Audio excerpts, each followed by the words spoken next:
की कुठे नेऊन ठेवलाय भाजपा माझा.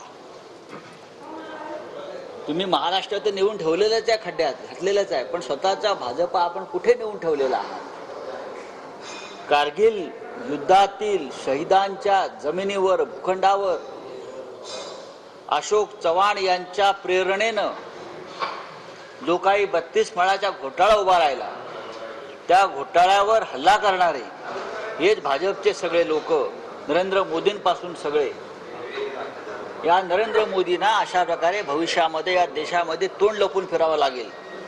त्यांनी ज्यांच्यावर घोटाळ्याचा आरोप केला त्या सगळ्यांना मोदींनी पवित्र करून घेतलेलं आहे भाजपमध्ये आणून. हे या राज्याचं आणि देशाचं दुर्दैव आहे. युपीच्या काळात जे 15 घोटाळे झाले, 12-13 जणांची नावं आहेत जे मराठवाड्यातले बहुतांश आहेत असं अशोकराव सोबतच मराठवाड्यात महाराष्ट्राच्या वेगळ्या भागातले काँग्रेसचे 12-13 जण आहेत. बघा, ह्या इतिहास जो असतो हा लढवयांचा, लढणाऱ्यांचा लिहिला जातो, पळपुट्यांचा नाही. शिवसेनेतून 40 लोक पळून गेले, शरद पवार यांच्या पक्षातून 40 लोक पळून गेले. आता काँग्रेसमधून भ्रष्टाचाराचे आरोप असलेले काही लोक पळून नेले जात आहेत. भारतीय जनता पक्ष राहिलाय कुठे मूळचा?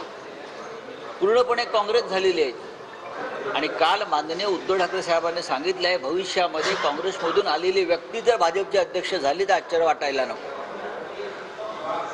युपीच्या काळामध्ये 15 जे काही मोठे घोटाळे झाले त्याच्यामध्ये आदर्श आहे पण आहे, म्हणून हा प्रवेश झालाय का? नाही, युपीच्या काळात जे मोठे घोटाळे झाले त्याच्यामध्ये सगळ्यात मोठा घोटाळा मोदींच्या दृष्टीनं, प्रधानमंत्री मोदी आणि भाजपच्या दृष्टीनं हा शहीदांचा भूखंड लाटून त्याच्यावरती उभी केलेली 32 माळ्याची इमारत. या सगळ्या लोकांनी हा सगळ्यात मोठा घोटाळा, आणि त्या घोटाळ्याचे मुख्य सूत्रधार अशोक चव्हाण आज भाजपमध्ये प्रवेश करतायत. जनता थुंकते आहे तुमच्यावरच, जनता थुंकते आहे. आणि शहीदांच्या विधवा ज्यांच्यासाठी तुम्ही तेव्हा ढोंगाचा आक्रोशाचं ढोंग केलं होतं, त्या शहीदांच्या विधवा सुद्धा तुम्हाला शाप दिल्याशिवाय राहणार नाही. पण त्यांना घोटाळे लपवण्यासोबतच बक्षिसी पण मिळणार आहे, कुणाला राज्यसभा, कुणाला मंत्रीपद. पण हा प्रश्न तुम्ही देवेंद्र फडणवीस, नरेंद्र मोदी, अमित शहा येणार आहे तिथे, अमित शहा त्यांना विचारायला पाहिजे. आम्ही विचारेल, नक्की विचारा. मला विचारले की त्यांना बक्षिसी पण मिळणार आहे. होय ना. छत्रपती संभाजीनगरमध्ये सेना भाजप